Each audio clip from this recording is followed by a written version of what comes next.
महिला आरक्षण विधेयकावरून भाजपावर टीका करणाऱ्या काँग्रेस नेत्या प्रियंका गांधी यांचा भाजपाने निषेध केलाय।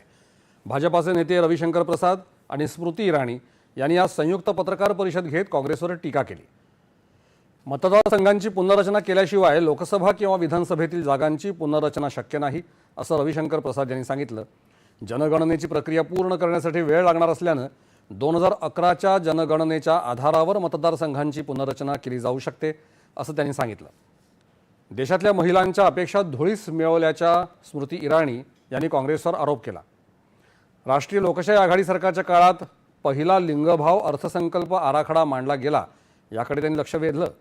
काँग्रेसच्या राजवटीत 25 कोटी महिलांना बँक खाती उघडण्यासाठी मदत नाकारण्यात आली आणि 11 कोटी महिला शौचालयांपासून वंचित राहिल्या, हे देखील महिलांच्या लक्षात आहे, असं इराणी यांनी सांगितलं। महिला आरक्षण विधेयकाला संसदेच्या सभागृहामध्ये मंजुरी